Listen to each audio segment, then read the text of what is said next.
Setelah saya berbicara dan mendengar kesaksian para tersangka, bagaimana mereka menjalankan operasi pembobolan rekening dan kartu kredit milik korban Ilham Bintang, wartawan senior, kita akan juga melihat ada dua pintu masuk dari para pelaku untuk melakukan aksinya ini. Yang pertama adalah mereka harus mendapatkan data nasabah.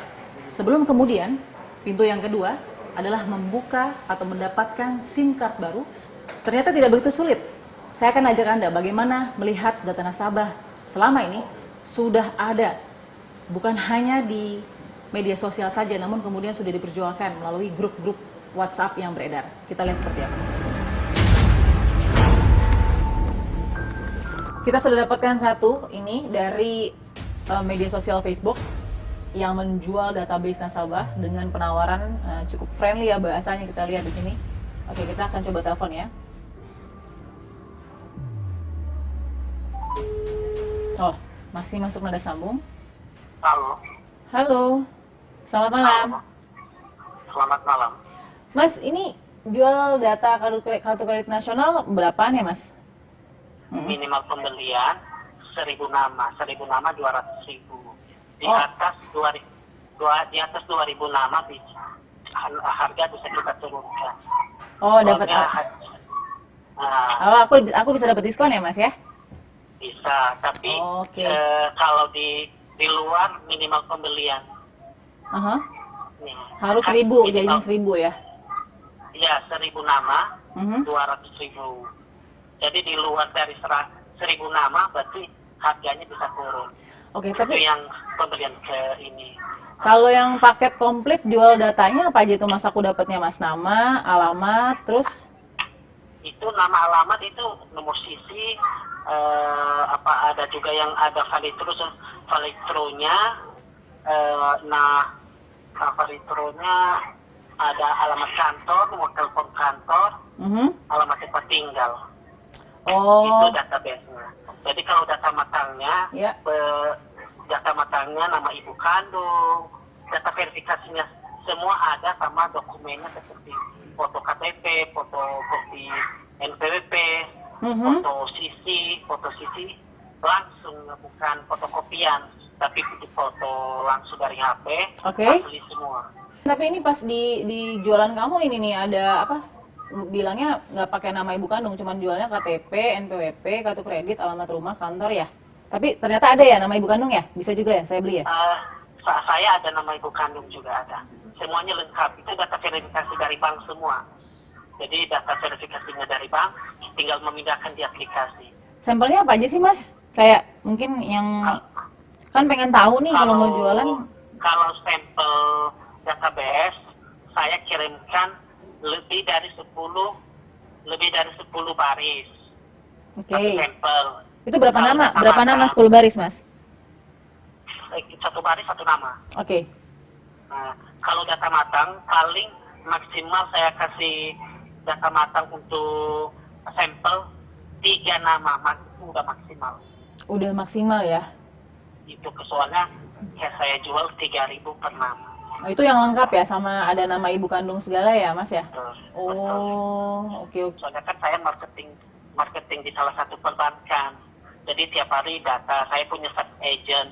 Jadi data dari anak buah saya yang nilai mereka serahkan ke saya semua.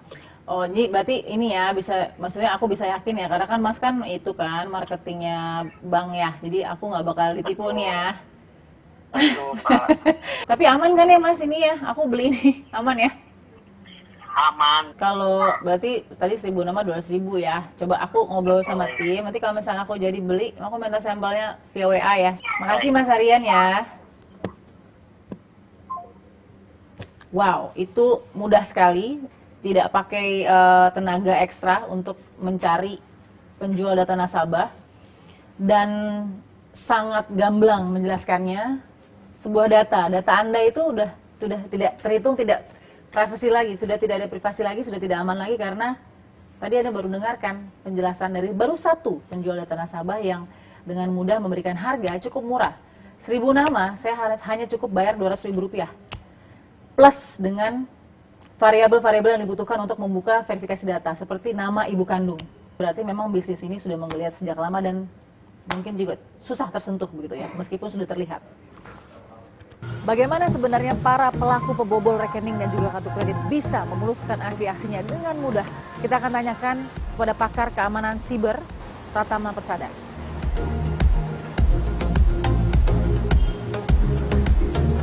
Pak Tama, apa kabar? Baik. Pak Tama, terima kasih ya waktunya ya. Ini kita memang harus langsung menanyakan kepada pakarnya. Keamanan siber kita sepertinya saya sudah bisa bilang di ujung tanduk ya. Betul. Melihat menelisik kasus Ilham Bintang, yang Ya. Pak Tama langsung soroti adalah apa? Jadi di sini kalau menurut saya bukan hanya pelaku kesehatannya aja yang salah, Oke. tetapi banyak institusi di pemerintahan kita yang perlu dibenahi dan perbaiki. Oke. Gitu. Yang pertama adalah data. Si H gitu, ada orang Oknum IT, perbankan, oknum ya? perbankan gitu, dia memiliki akses terhadap data SLK-nya OJK, ya kan? Nah, bagaimana ceritanya seorang ahli IT bisa mendapatkan akses itu? Kan nggak mungkin. Dari OJK-nya juga, menurut saya juga harus ada perbaikan sistem. Kenapa? Karena ketika sistemnya itu diakses oleh orang dan aksesnya itu akses yang mencurigakan, karena ini si H ini nggak cuma sehari 2 hari dia ngakses datanya, dia ngambilnya banyak sekali dan dalam waktu yang sangat lama gitu. Oke. Bagaimana caranya si pelaku ini yang sudah mendapatkan SIM card baru, Ya. lalu bisa membuka mobile banking atau SMS banking milik Ilham Bintang? Nah, sebenarnya sebelum ke situ ada lagi masalah ini di provider. Oke. Gitu, ya kan? Bagaimana ceritanya dia bisa memberikan SIM card duplikasi dari nomornya Pak Ilham Bintang gitu dengan autentikasi identitas yang palsu. Karena cukup dengan nomor NIK Gitu. saja, nomor induk Nah, kependudukan. Dia gini, kan provider ini dia punya kerjasama dengan Dukcapil, ya kan? Iya. Nah, Dukcapil ini kan dia memberikan akses kepada provider, kepada Iya. bank, ada sekitar berapa ribu entitas gitu yang kerjasama Iya. dengan Dukcapil. Artinya Betul. apa? Provider ini bisa mengakses data Dukcapil sebenarnya. Oke. Harusnya perlu dibuat sistem yang lebih baik lagi. Iya. Misalkan dari Dukcapil gitu. Ya, provider inilah modal dikit lah. Ya, untuk autentikasinya jangan pakai secara KTP secara fisik. Misalkan beli alat biometrik, fingerprint lah Fingerprints, gitu, ya. yang murah-murah gitu. Kan orang bisa fingerprint, kita tinggal bisa lihat hasil datanya. Bener nggak?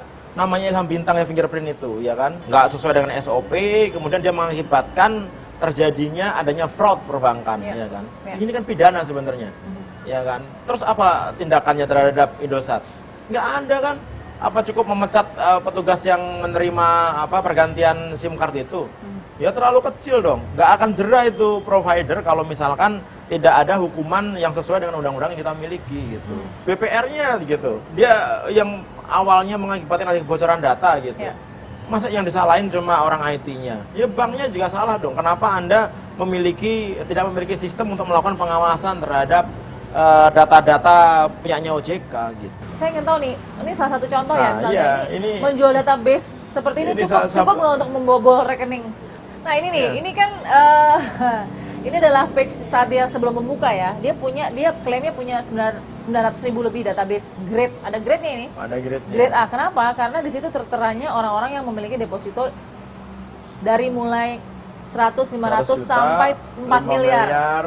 sampai 4 miliar. Sampai 4 miliar ya Iya. ada ya. Gitu. Ini bagaimana Ya, Pak Tama? ini kan udah jelas sekali bahwa memang data ini diambil dari institusi perbankan kita. Ya Kita kan? bisa, ya oknum perbankan ya. Nah, bisa dari oknum perbankan, Oke. bisa dari hackers yang bisa masuk ke sistemnya oknum perbankan. Oke. Kenapa Anda tidak membuat sistem yang bisa mengamankan data nasabah?